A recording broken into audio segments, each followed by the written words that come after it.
freezing outside. So here's some advice for you. Stay at home this weekend. Stay tuned to ENCA. Get a cup of coffee or a cup of tea and get yourself one of these little secrets. It's a brand new book, of course, revealing the hidden insecurities of what seems, it always looks like this, doesn't it? A perfect suburban family. Is there such a thing? We're going to talk about the protagonists and obsession with being a perfect wife to a husband as well, and the perfect mother.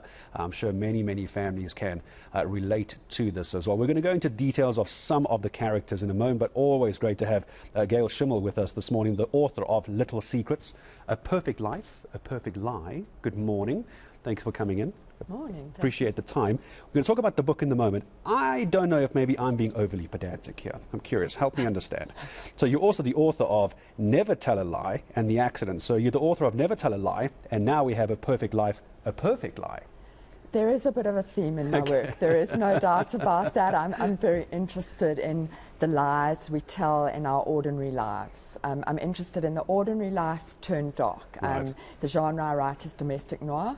And that's what it's all about, the little lies that we are hiding underneath the perfect surface. Yeah, is there such a thing as a perfect surface, though? That's the question. That's the question, That's isn't the it? question. Yeah. I think there's a perfect surface. Yeah. But everybody has got something deeper going on, and that's what I like to explore in my stories. We're going to explore the story in a moment, because it really is. It's fascinating. But I want to know, how in the world does somebody with your career and what you do for a living have time to write not just a book? How many books have you written now? 6? This is number 7 on my own, and then I also write cozy mysteries with my friend Kate Sidley. We write as Kate Gail, and number 6 or 7 of that is about to come out. Where do you find the time? Was you advocate or lawyer? Forgive me. Sorry? You're lawyer, advocate? I am the CEO of the Advertising Regulatory Right. Board, so I am quite busy. Yeah.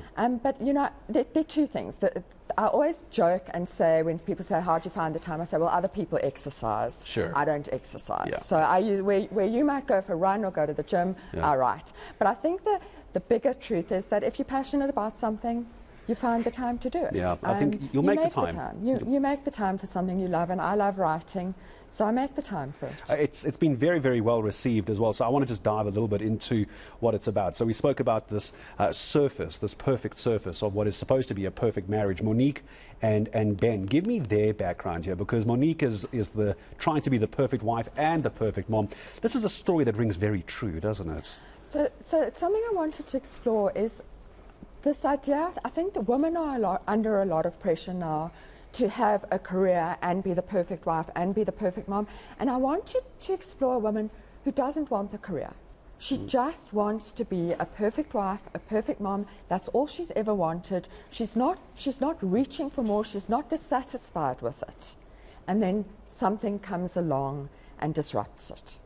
And then with Ben, I was curious about, you know, when you talk to friends and one of their husbands has done something awful, Yeah. you will always go, oh, what a, when you talk about him. Yeah. And I wanted to explore, when does a nice man do something that might be seen as bad on paper, but he's a good man, he's a nice man. And I wanted to explore how a nice man might do something that threatens his marriage. It's very hard to talk about this book without spoilers. Yeah, I was trying to say, like, let's not try and give it away here as well, because Ben isn't a bad guy. That's not what this is. Not at all. The first part of the heading of the first part of the book makes it very clear that which is written from Ben's point of view. Ben's written in the first person, and it makes it clear that it's really important to Ben that he's a good guy. Because Ben, if we talk about the husband for a second, again, I'm trying to avoid any spoilers here, so I'm trying to phrase my wording and my questioning very carefully.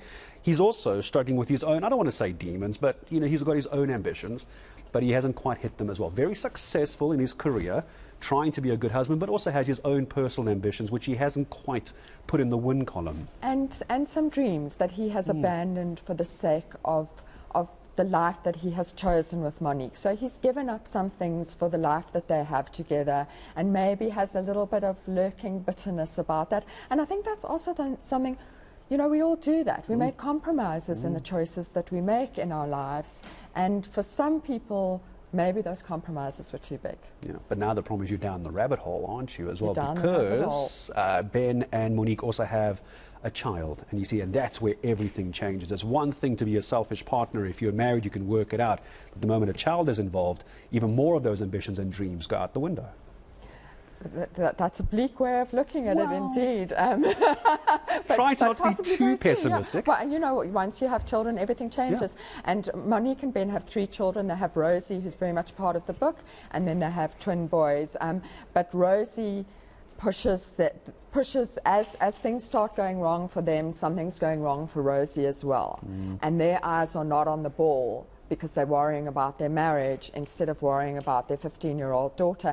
And that, I have to say, I have teenage children. My daughter is 13, not 15, but I see what's coming. Right. And I see how frightening the modern world is for teenage girls. And I think I wrote out some of my fears in this book. I was about to ask, I'm always curious when it comes to authors, even songwriters as well. We have Jesse Clegg with us later, by the way.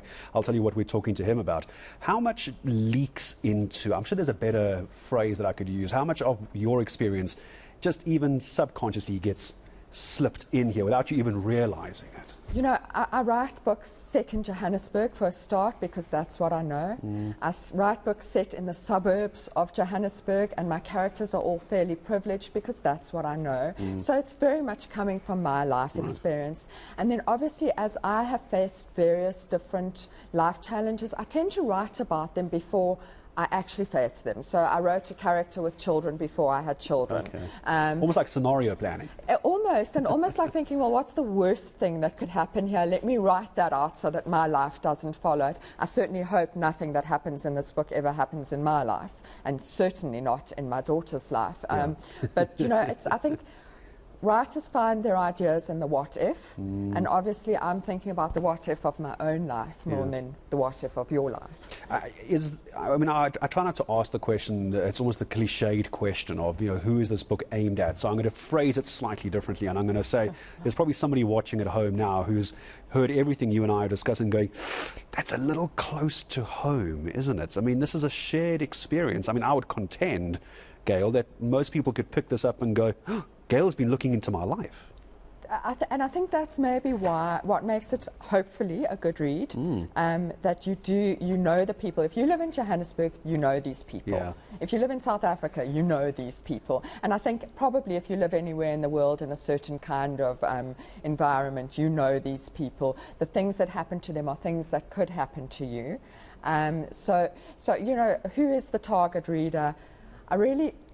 I like to think it's anyone who likes quite a pacey read. And I must tell you, my husband never reads my books, but this one he's managing to keep reading. He doesn't read? He's turning the pages of this one. Really? So I think I've got a certain pace here that makes it... Or he just wants to know what you're really thinking I think maybe he's caught on to the fact that I'm mining my life. I'd also add, I do think, and it's hard as a writer to blow your own horn, but I do think this is the funniest book I've ever written as well. There are scenes where when I was writing them, I had a great deal of fun writing them. So I hope people laugh as well as feling a bit worried and frightened. Yeah, it's not about scaring people away. I mean, I just read some of the reviews. I didn't read all the reviews, and people were saying that they can get through this in a day or 2 days, a weekend. It's just that good. So congratulations on this. I'm going to say goodbye to you in a moment. I've obviously got a copy here on the desk. It's not mine before anybody yells at me, but where's it available? Because I know obviously coming out with all the publishers, I mean, here's the hard copy. Macmillan's involved in this. Where are we getting it? So the best place is probably Exclusive Books. Any Exclusive Books, it's been in their top 20. It was one of the Exclusive Books recommends last month.